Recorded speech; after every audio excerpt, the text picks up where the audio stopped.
Astaghfirullah. Bismillahirrahmanirrahim. Assalamualaikum warahmatullahi wabarakatuh.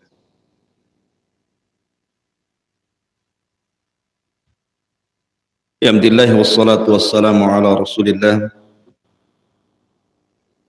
wa ala alihi wa sahbihi wa mawalah wa la hawla wa la quwata illa billahi wa ba'du. Alhamdulillah, segala puja dan puji hanya milik Allah subhanahu wa ta'ala. Salawat ring salam kita hadiahkan kepada Rasul kita Nabi besar Muhammad sallallahu alaihi wa ala alihi wasallam. Pagi ini kita akan membahas kembali tentang tafsir daripada surah Al-Fatihah, dan kita masuk pada ayat pertama dari surah Al-Fatihah. Alhamdulillahi Rabbil Alamin. Surah Al-Fatihah adalah satu di antara 5 surat yang dimulai dengan kalimat Alhamdulillah. Pertama, surah Al-Fatihah, Alhamdulillahi Rabbil Alamin, dimulai dengan Alhamdulillah. Kemudian surah Al-An'am, kemudian surah Al-Kahfi, kemudian surah Saba, dan juga surah Fatir. Al-Fatihah, Al-An'am, Al-Kahfi, Saba, kemudian Fatir. Ini surat yang iftataha bilhamd, dibuka dengan pujian kepada Allah Azza wa Jal. Alhamdulillah.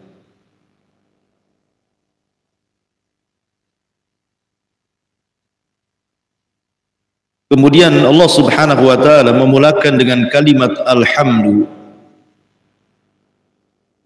karena alhamdu, pujian kepada Allah subhanahu wa ta'ala adalah ibadatul kaun. Jadi seluruh alam semesta ini beribadah kepada Allah dengan alhamdu, dengan memuji Allah subhanahu wa ta'ala. Makanya Allah subhanahu wa ta'ala berfirman, wa min kulli syai'in illa yusabbihuna bihamdi. Dan tidaklah segala sesuatu yang diciptakan Allah subhanahu wa ta'ala kecuali mereka bertasbih kepada Allah dengan memuji Allah subhanahu wa ta'ala. Walakin la tafqahuna tasbihahum, tetapi kalian tidak paham tasbih mereka. Ketika Allah subhanahu wa ta'ala mengatakan bahwa segala sesuatu itu yang diciptakan Allah kecuali bertasbih dengan kalimat alhamdu, menunjukkan bahwa alhamdulillah adalah ibadatul kaun, bahwa alam semesta ini beribadah kepada Allah dengan pujian. Makanya kalau seandainya Allah perdengarkan antum bagaimana ibadahnya lautan, maka antum akan mendengar lautan mengucapkan alhamdulillah. Kalau seandainya Allah perdengarkan antum ibadahnya gunung-gunung dan bebatuan, tentu antum akan mendengar ucapan mereka alhamdulillah. Kalau seandainya Allah perdengarkan antum bagaimana pepohonan itu beribadah kepada Allah, tentu antum akan mendengar mereka mengucapkan alhamdulillah. Karena alhamdulillah adalah ibadatul kaun, ibadah seluruh alam semesta. Mereka beribadah dengan mengucapkan alhamdulillah, dan itu tasbih mereka. Makanya kalimat alhamdu ini ujian bagi Allah Subhanahu wa taala, diucapkan semua makhluk yang berakal. Para malaikat yang ada di arsy sana dan juga di sekitar arsy, mereka bertasbih kepada Allah dengan mengucapkan alhamdulillah. Alladzina yahmiluna arsya rabbi, alladzina yahmiluna, mana ayatnya, alladzina yahmiluna al-arsya wa man haulahu yusabbihuna bihamdi. Dan para malaikat yang memikul arsy, kemudian malaikat-malaikat di sekitar arsy, termasuk di langit ke-7 sampai langit pertama, mereka bertasbih kepada Allah dengan mengucapkan alhamdulillah. Bahkan kalimat alhamdulillah ini bukan hanya diucapkan di dunia, sampai ke dalam surga. Makanya Allah Subhanahu wa taala berfirman ketika menggambarkan ahlun nar, wa qudiya bainahum bil haqqi wa qila alhamdulillahi rabbil alamin. Penduduk neraka saja mengucapkan alhamdulillah. Tetapi ucapan alhamdulillah penduduk neraka itu karena Allah tidak memasukkan mereka kecuali karena keadilannya, bukan karena kezalimannya. Sebab kalau seandainya orang itu dimasukkan ke neraka karena kezalimannya, tentu penduduk neraka tidak akan mengucapkan kalimat alhamdulillah.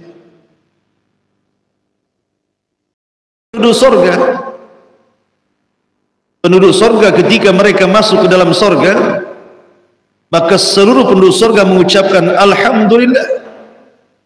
Alhamdulillahilladzi hadana lihadza wa ma kunna linahtadiya laula an hadanallah. Penduduk sorga mengatakan alhamdulillah, segala puja dan puji hanya milik Allah Subhanahu wa ta'ala. Ma'asyiral muslimin yang dimuliakan Allah Subhanahu wa ta'ala. Lalu apa kaitan bismillah dengan alhamdulillah? Kenapa kita membaca surah Al-Fatihah dengan bismillah, kemudian kita ucapkan alhamdulillah? Karena kaitan bismillah dengan alhamdulillah adalah kaitan awal dan akhir. Kalau antum makan, diawali dengan bismillah, selesai makan alhamdulillah. Ketika antum berhubungan suami istri, antum ucapkan bismillah. Ketika lahir anak antum, alhamdulillah. Jadi bismillah dengan alhamdulillah itu kaitan awal dan akhir. Di awalnya antum mengucapkan bismillah, di akhirnya antum mengucapkan alhamdulillah. Kalimat alhamdu itu pujian bagi Allah Azza wa Jalla dan selalu dikaitkan dengan syukur. Tapi tentu berbeda syukur dengan alhamdu, karena syukur itu jauh lebih umum dibandingkan alhamdu. Syukur itu mencakup hati, mencakup anggota badan, dan mencakup lisan. Tapi kalau alhamdu hanya lisan saja. Jadi syukur itu lebih luas dibandingkan ucapan alhamdulillahirabbil alamin. Ma'asyiral muslimin yang dimuliakan Allah Azza wa Jalla. Dan ucapan alhamdulillah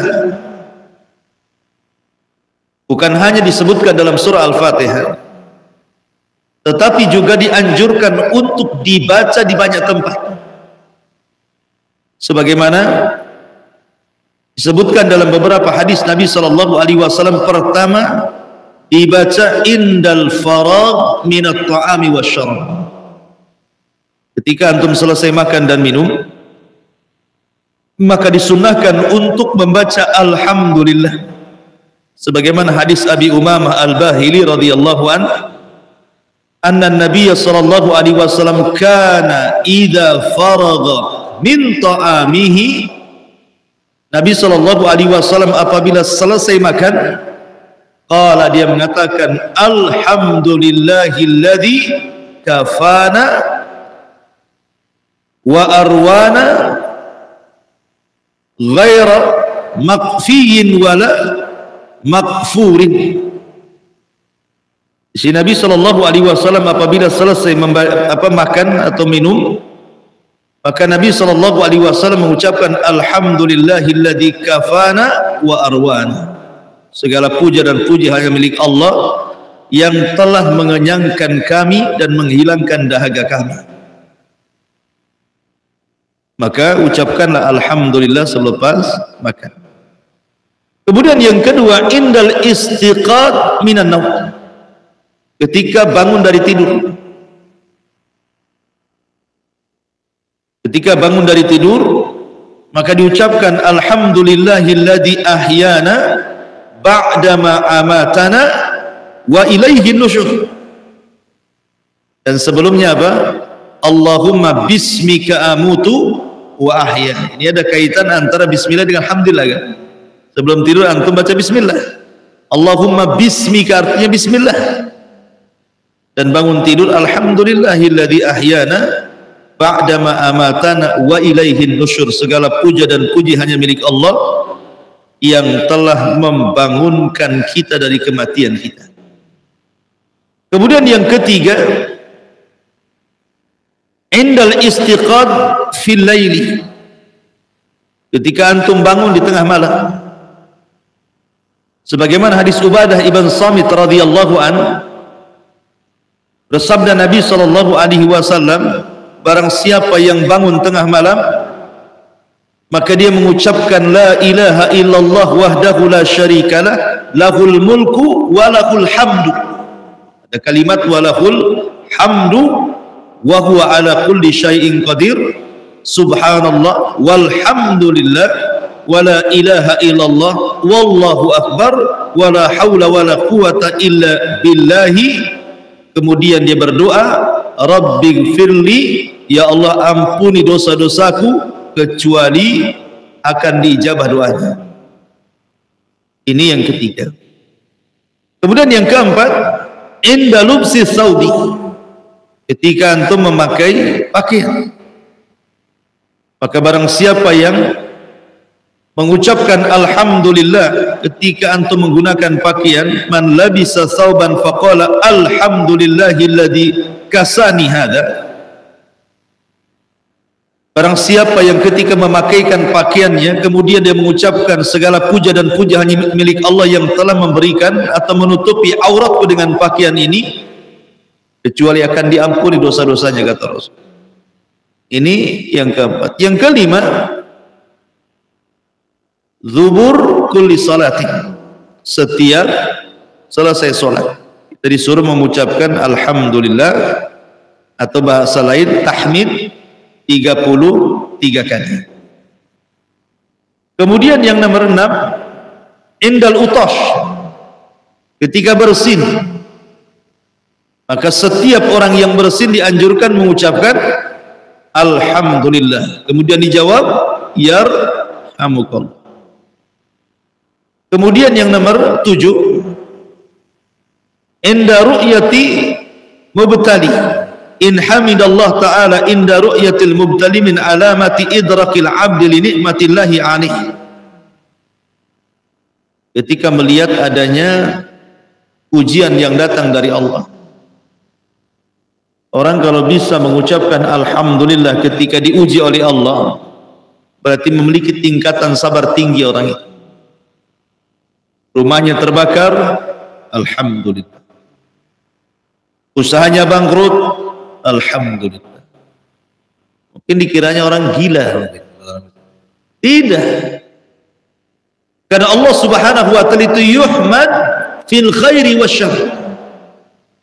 Allah itu harus tetap dipuji dalam kondisi apapun, baik dalam kondisi antum baik ataupun antum buruk. Allah harus tetap dipuji. Makanya kemarin saya katakan bahwa ucapan alhamdulillah itu ucapan yang sangat ajaib sekali. Karena apa? Mencakup semua manusia, yang kaya, yang miskin, yang susah, yang senang, yang sakit, yang sehat, yang besar, yang tua, yang muda, yang kecil, semua mengucap alhamdulillah. Alhamdulillah. Ketika seorang ulama, kalau tidak salah Urwah ibn Zubair, dia jatuh dari kendaraannya, kemudian terpaksa harus diamputasi satu kakinya. Kemudian akhirnya oleh dokter diamputasi satu kakinya. Dia pun masih mengatakan alhamdulillah, segala puja dan puji hanya milik Allah yang masih menyisakan satu kakinya yang lain. Artinya bahwa ucapan alhamdulillah itu tetap kita ucapkan. Ketika kemudian anaknya baru saja diamputasi, anaknya meninggal salah satunya, dia pun mengucapkan alhamdulillah, Allah masih memberikan anak-anakku yang lainnya. Begitu. Jadi ucapan alhamdulillah itu ucapan yang ajaib, makanya saya katakan diucapkan oleh semua manusia. Antum tanya orang kaya kaifa haluk, orang kaya mengatakan alhamdulillah. Antum tanya orang miskin kaifa haluk, bagaimana kondisimu, orang miskin alhamdulillah masih bisa makan. Antum tanya orang sehat kaifa haluk, maka dia mengatakan alhamdulillah ana bi khairin, saya dalam kondisi baik. Orang sakit pun antum tanya, dia mengatakan alhamdulillah, yang sebelah kemarin mati. Jadi masih mengucapkan kalimat alhamdulillah. Makanya dalam kondisi apapun Allah itu tetap dipuji, baik dalam kondisi senang ataupun susah. Kemudian yang nomor 8, inda kulli ni'mah, setiap nikmat yang Allah anugerahkan kepada kita, kecil ataupun besar, maka kita harus mengucapkan alhamdulillah. Wa qalu alhamdulillahi alladhi adhhaba 'anna al-hazan inna rabbana laghafurur rahim. Kemudian juga yang nomor 11, nomor 10, inda tadzakkur wa tadabbur asma'illahi wa sifati. Ketika seseorang, nomor 9, ketika seseorang mengingat dan juga merenungkan nama-nama Allah dan sifat-sifatnya, maka kita harus mengucapkan alhamdulillah. Wal hayyu la ilaha illahu fad'uhu mukhlishina lahuddin. Alhamdulillahi rabbil alamin. Kemudian yang nomor 10, ketika seseorang dimasukkan ke dalam surga, wa naza'na ma fi sudurihim min ghillin tajri min tahtihimul anhar wa qalu alhamdulillahilladzi hadana li hadza wa ma kunna linahtadiya laula an hadanallah. Begitu juga penduduk neraka mengucapkan wa qudiya bainahum bil haqq wa qila alhamdulillahi rabbil alamin. Intinya bahwa ujian bagi Allah Subhanahu wa taala itu mencakup semua peribadatan Allah. Dan kalau kita melihat da'bus salihin, kebiasaan orang-orang saleh, maka mereka sejak para nabi sampai orang-orang saleh tidak lepas mengucapkan alhamdulillah. Lihat Ibrahim alaihi salatu wassalam, abul anbiya, bapaknya para nabi. Ketika Allah Subhanahu wa taala utus 3 malaikat menghabarkan akan kelahiran Ishak dan setelahnya Yakub, apa kata Ibrahim? Alhamdulillahilladzi wahaba li 'alal qibari Ismaila wa Ishaqa inna rabbi lasami'ud du'a. Apa kata Ibrahim? Segala puja dan puji hanya milik Allah yang telah menganugerahkan kepadaku di atas ketuaanku Ismail, Ishak, dan Rabbku sungguh maha mendengar doa. Ibrahim mengucapkan alhamdulillah. Nabi Allah Sulaiman alaihi salatu wassalam sebutkan dalam surah Naml ayat 15, walaqad atayna Dawuda wa Sulaimana ilman wa qala alhamdulillahilladzi faddalana ala kathirin min ibadihil mu'minin. Dan sungguh kami telah berikan kepada Daud dan Sulaiman pengetahuan, dan keduanya pun mengucapkan alhamdulillahilladzi faddalana ala katsirin min ibadihil mu'minin. Segala puja dan puji hanya milik Allah yang telah menganugerahkan kepada kami di atas kebanyakan hamba-hamba Allah yang beriman. Bersyukur Daud dan juga Sulaiman. Ma'asyiral muslimin dan seluruh para nabi, mereka mengucapkan seperti itu. Termasuk ma'asyiral muslimin ketika orang-orang keluar dari kuburan, orang-orang yang beriman yang keluar dari kuburan-kuburan mereka saat hari dibangkitkan, maka mereka pun mengucapkan alhamdulillah. Yauma yad'ukum fatastajibuna bihamdi wa tadunnuna illa bistum illa qalila. Pada hari ketika Allah menyeru kalian, kemudian kalian mengikuti seruan itu bihamdi, dengan memuji Allah. Jadi orang-orang yang beriman ketika keluar dari kuburan kemudian dipanggil oleh Allah, maka mereka mengucapkan alhamdulillah. Jadi subhanallah ikhwatu fillah, memuliakan Allah subhanahu wa ta'ala. Jadi orang-orang yang beriman, khususnya ahlul jannah, khususnya penduduk surga, ketika keluar dari kuburan mereka mengucapkan alhamdulillah. Ketika masuk surga mereka mengucapkan alhamdulillah. Ketika sudah tinggal di surga mereka mengucapkan alhamdulillah. Ketika kemudian mereka dihilangkan seluruh rasa penatnya, ketika masuk surga mereka mengucapkan alhamdulillah. Dan ketika mereka mendapatkan janji Allah di surga, mereka pun mengucapkan alhamdulillah. Jadi memang alhamdulillah itu kalimat yang luar biasa yang diucapkan di dunia ataupun di akhirat. Intinya bahwa kalimat alhamdulillah, pujian bagi Allah subhanahu wa ta'ala, ibadatul kaun, ibadahnya alam semesta, dan itu bentuk tasbih mereka. Makanya kalau antum perhatikan surah Al-Fatihah, 3 ayat pertama bicara tauhid. 3 ayat pertama bicara tauhid. Alhamdulillahirabbil alamin, Ar-Rahman Ar-Rahim, Maliki Yaumiddin. Ini hak Allah nanti. Makanya lihat jawaban-jawabannya. Apabila seorang hamba mengucapkan alhamdulillahirabbil alamin, apa jawaban Allah? Hamidani abdi, hambaku sedang memujiku. Apabila kita mengucapkan Ar-Rahman Ar-Rahim, maka Allah jawab asna alayya abdi, hambaku sedang mengagung-agungkan diri. Apabila kita mengucapkan Maliki Yaumiddin, apa jawaban Allah? Majjadani abdi, hambaku sedang membesarkan diri. Tapi kalau sudah iyyaka na'budu wa iyyaka nasta'in, ini hak hamba, jawabannya berbeda.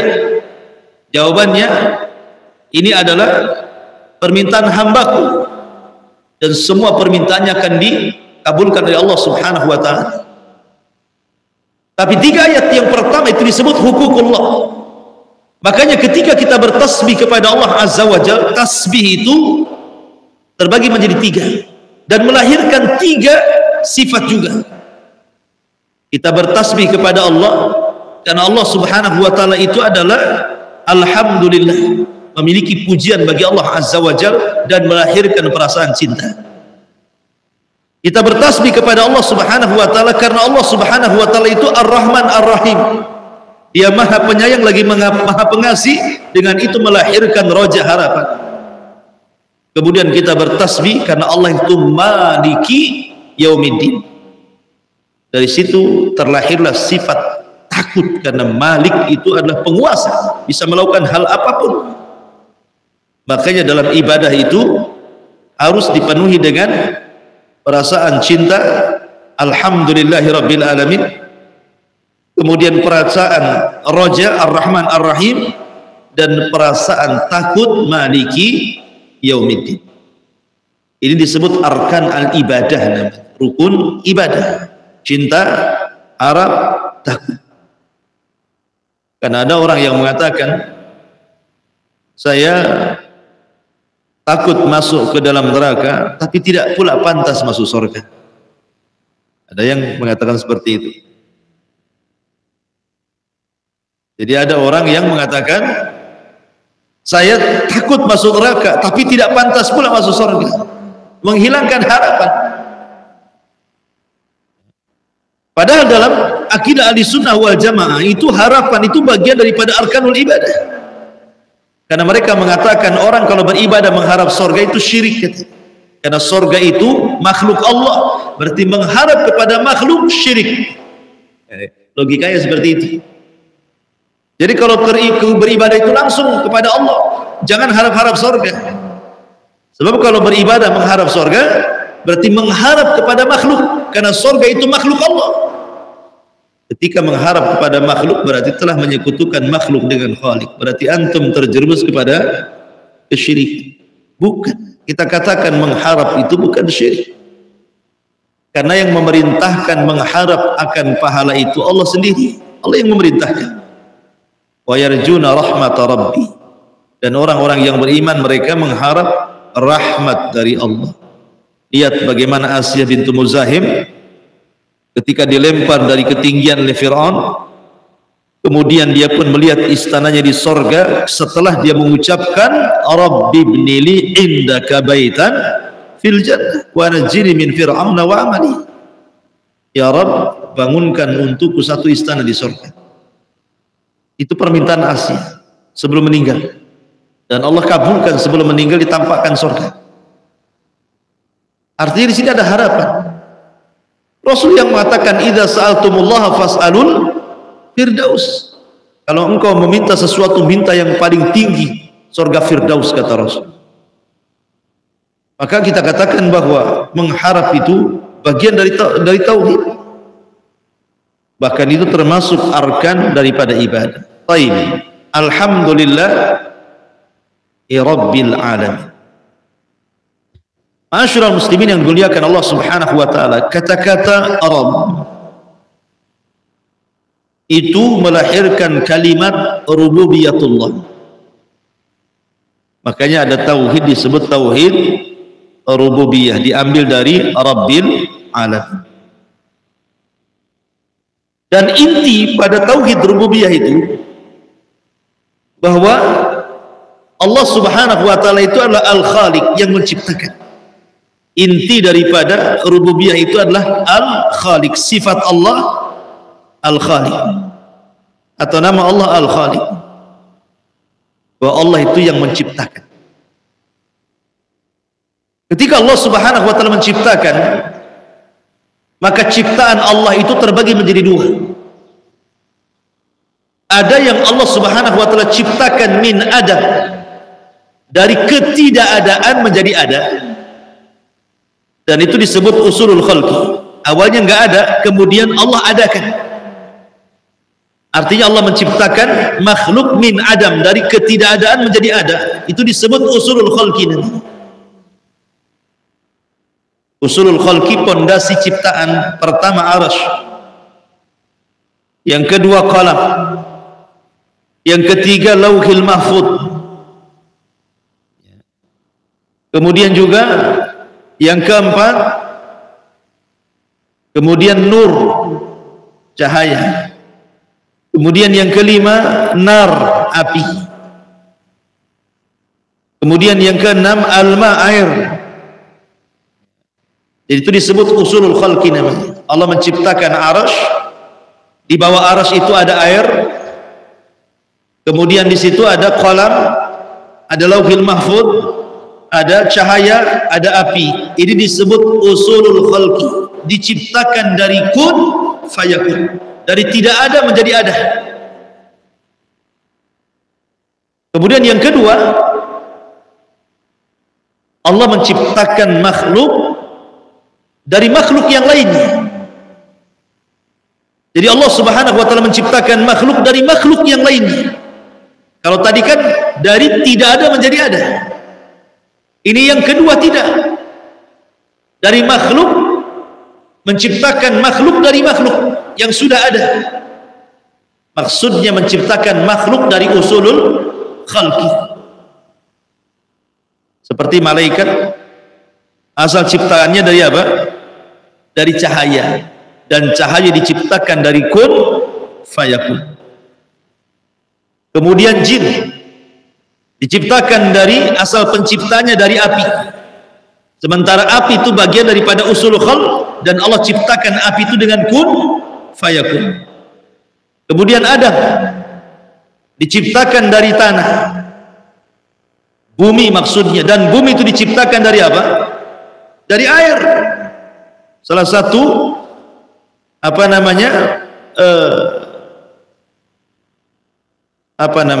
asal penciptaan bumi itu unsur-unsurnya ada dari air yang membeku. Adapun langit dari mana? Dari dukhan, dari asap, dan asap itu asalnya dari api. Jadi semua kembali kepada usulul khalqi. Lah ketika kita membaca Rabbul Alamin, sekarang usulul khalqi sudah ada. Air sudah ada, api sudah ada, cahaya sudah ada. Sekarang Allah Subhanahu wa taala tantang kalian. Ciptakan seperti yang Allah ciptakan. Allah ciptakan matahari, Allah ciptakan malaikat dari cahaya, Allah ciptakan jin dari api, Allah ciptakan manusia dari tanah, dan tanah dari air. Ini unsur-unsur penciptaan sudah ada. Sekarang kau ciptakan seperti Allah menciptakan, sanggup? Enggak akan sanggup. Karena manusia tidak bisa menciptakan, manusia itu hanya merangkai. Antum membuat rumah terdiri daripada batu, batunya siapa yang cipta? Pasirnya siapa yang cipta? Kemudian kusennya dari kayu dari pohon siapa yang cipta? Jadi intinya manusia itu hanya merangkai, dia tidak bisa menciptakan. Kalau memang, atau contoh yang lain, Adam alaihi salatu wassalam tercipta dari tanah, dan tanah tercipta dari air, dan air tercipta dari kun fayakun. Kemudian Maryam, Isa bin Maryam tercipta dari Maryam, ya kan? Keluar dari Maryam. Pertanyaannya, manusia yang keluar dari tanah dengan manusia yang keluar dari perut ibu, hebat di mana? Hebat mana? Ini Adam keluar dari tanah, Maryam, Isa keluar dari Maryam, hebat mana? Hebat Adam kan? Karena langsung dari tanah masalahnya. Inna masalah Isa kamathali Adam. Sementara permisalan Isa itu sama dengan Adam. Kalau antum katakan bahwa Isa adalah anak Tuhan, satu di antara tiga Tuhan, atau dia adalah Tuhan, mestinya Adam aula wa aula, jauh lebih utama dibandingkan Isa bin Maryam. Harus paham ya. Dari sini kalau memang kita tidak sanggup menciptakan, hanya Allah lah zat yang khaliq, berarti sudah layak zat yang menciptakan segala sesuatu untuk disembah, sudah layak. Makanya ketika Allah Subhanahu wa taala berfirman tentang permisalan-permisalan, duriballahu mathalan, ketika Allah membuat permisalan dalam Al-Qur'an tentang patung-patung yang disembah itu. Lihatlah patung-patung yang disembah itu, kalau seandainya datang lalat kepada mereka, kemudian lalat ini mengambil makanan yang dihidangkan ke patung itu, sanggup nggak patung itu mengambil yang sudah diambil lalat? Tidak sanggup. Bahkan patung-patung itu tidak sanggup menciptakan lalat. Lam yakhluqa dubah, tidak bisa menciptakan lalat. Bagaimana makhluk yang tidak menciptakan, tidak sanggup menciptakan seekor makhluk yang sangat kecil lalat, yang sangat hina, kemudian kalian sembah, mana akalnya?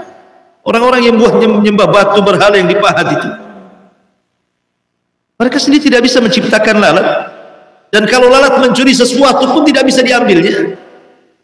Dari situlah maka Allah Subhanahu wa taala mengatakan bahwa orang-orang musyrik dan sesembahannya kal ankabut ittakhadha baitan, seperti sarang laba-laba. Wa inna auhanal buyut la baitul ankabut, dan selemah-lemahnya rumah itu rumahnya sarang laba-laba. Bukan berarti lemahnya bukan dari segi rumahnya, tidak ya, memang lemah, dia tidak bisa menghilangkan hujan, tidak bisa menghilangkan panas gitu kan. Cemana sarang laba-laba itu? Hujan dia kehujanan, nggak ada atapnya. Panas dia kepanasan, nggak ada atapnya. Makanya selemah-lemahnya rumah itu rumahnya laba-laba, karena nggak ada naungan sama sekali, dia cuma terbentang begitu saja. Tapi maksudnya selemah-lemahnya rumah adalah rumah sarang laba-laba, itu permisalan orang-orang yang melakukan kesyirikan itu. Maksudnya karena di dalam sarang laba-laba itu hidupnya hanya bunuh-membunuh saja. Antum lihat sarang laba-laba itu tidak ada laba-laba dua, pasti satu. Kalaupun ada dua, satu mati, satu hidup. Kenapa?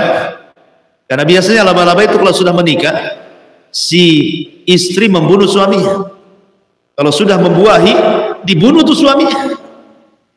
Kemudian nih, setelah kemudian ibunya mengerami telurnya, kemudian lahir anak laba-laba, anaknya membunuh ibunya. Nah, begitulah laba-laba. Kerjanya bunuh-bunuhan itu. Makanya satu sarang itu cuma satu. Kalaupun ada 2, 3, satunya membunuh mati semua itu. Makanya kenapa kemudian Allah permisalkan orang-orang musyrik itu seperti itu? Karena mereka isinya hanya pecah belah saja. Wala takunu minal musyrikin alladzina farraqu, nah gitu ya, dinahum wa kanu syi'an kullu hizbin bima ladaihim farihun. Janganlah seperti orang-orang musyrik yang suka mecah belah agama mereka. Setiap kelompok berbangga dengan kelompoknya. Masyarul muslimin yang dimuliakan Allah Azza wa Jalla. Lah dari kalimat Rabb yang intinya tadi adalah Al-Khaliq, Al-Mudabbir, kemudian juga Al-Malik gitu. Dari Khaliq ini lahir al-iman bil qada wal qadar. Karena tidak mungkin Allah menciptakan kecuali karena perintah. Dan ketika Allah menciptakan, bukan ada perintah orang atau perintah zat kepada Allah, hei Allah ciptakan ini, tidak. Tapi Allah ketika menciptakan atas perintahnya sendiri, yang disebut dengan iradah. Iradah itu apa? Kehendak. Ketika Allah menciptakan itu karena sebuah perintah, dan perintah itu datang dari dirinya sendiri yang disebut dengan masyiat atau iradah. Kemudian ketika Allah menciptakan itu karena pengetahuan, karena pengetahuan Allah ciptakan. Dan ketika Allah ciptakan itu karena takdirnya, sudah dicatat, inna khalaqna syai'in biqadar. Kami ciptakan segala sesuatu itu dengan takdir. Makanya rukun takdir itu apa? Al-ilmu wal kitabatu, al-ilmu wal khalqu wal kitabatu, kemudian wal iradatu. Disebut arkan takdir gitu. Pertama ilmu. Allah itu mengetahui segala sesuatu yang telah, yang sedang, dan yang akan datang, bahkan sesuatu yang mustahil terjadi, kalau terjadi Allah tahu. Kemudian pengetahuannya Allah catat di Lauhil Mahfuz. Kemudian setelah Allah catat pengetahuannya, Allah ciptakan. Dan tidaklah Allah menciptakan kecuali karena kehendaknya. Itu disebut arkan al-qada wal qadar. Dari kalimat Rabb lahir al-iman bil qada'i wal qadar.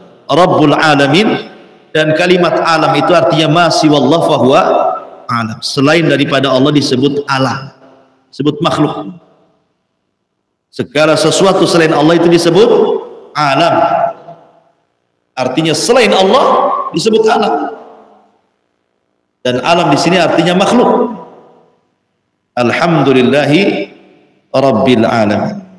Wallahu alam. Ini diantara tafsir Alhamdulillahi rabbil alamin. Besok kita masuk pada tafsir yang kedua, Ar-Rahman Ar-Rahim. Subhanakallahumma bihamdika asyhadu an la ilaha illa anta astaghfiruka wa atubu ilaik. Wallahu ta'ala. Assalamualaikum warahmatullahi wabarakatuh.